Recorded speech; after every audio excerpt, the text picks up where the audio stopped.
Assalamualaikum everyone! Welcome to my mini vlog.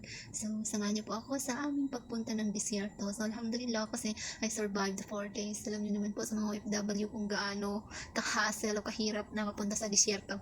Kasi especially pag napunta ka doon is walang signal. So, yun talaga yung pinaka-mahirap na kalaban doon. So, ayan, while nasa daan kan pupuntang disyerto, ang daming camel. So, story time muna tayo a little bit.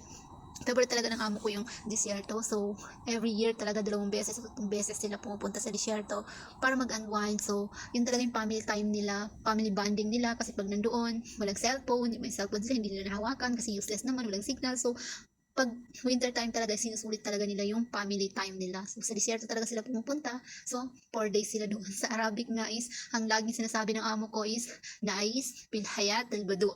So, sa Tagalog is, namumuhay sila sa pamumuhay ng mga, kagaya ng pamumuhay ng mga teroray. So, may teroray din dito ng mga Arabo. So, doon nakatira yung mga teroray sa disyerto. So, maganda kasi doon is, pag nandoon ka, syempre, walang signal, walang internet, wala kang maririnig na balita. So, napopress talaga yung isip mo kung pagod ka sa work, kung stress ka, pag nandun ka is parang nawawala lahat yung problema mo, ang tahimik mo lang, parang yung sarili mo lang talaga yung nakakakuan mo doon. Although malungkot siya, kasi siyempre wala talagang kuan, wala kang nakikita kahit anong maliban lang sa buhangin. So, yun nga, puro buhangin. Pero maganda yung kuan nila doon, kasi siyempre may tent sila, at saka yung parang van na bahay. So, napakaganda rin doon, kahit na malamig, kinakaya mo talaga yung lamig. So, yun din yung pangalawang kalaban mo doon. Hingit sa walang signal, no internet is sobrang lamig. So, ayun lang. So, our first night doon is kasama ko yung new kasama ko na Indonesia. So, bago pa lang siya. So, first time niya nakapunta sa disyerto. So, ako kasi hindi na talaga ako takot kasi sanay na ako since 2017. Pabalik-balik na kami sa disyerto kung saan party na kami ng Saudi na pupunta. Napupuntahan ko talaga lahat ng mga disyerto dito.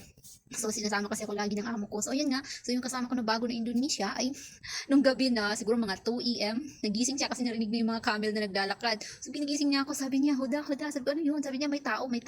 Sabi ko, ano? So, hindi ako natakot kasi akala ko nga may tao kasi nga gabi na. So, 2 AM tapos may tao. So, yun na, nakakabigla na may tao. Sabi ko, walang tao dyan. Tapos yun na, narinig ko na yung lakad. Tapos yun, syempre, bagong gising ka pa lang. So, nakakatakot talaga yung ganun nasa disyerto kayo. Walang katao-tao. Tapos may bigla kang narinig na mga tunog na naglalakad. So, yun pala is camel. So, sabi ko, wag kang matakot kasi camel lang yun. So, nagkakon naman siya, nag-relax naman siya. So, hindi siya nakatulog nung first night. So, ako lang yung sarap na sarap ng tulog kasi sanay na ako sa disyerto. Sanay na rin ako sa lamig. So, ayan.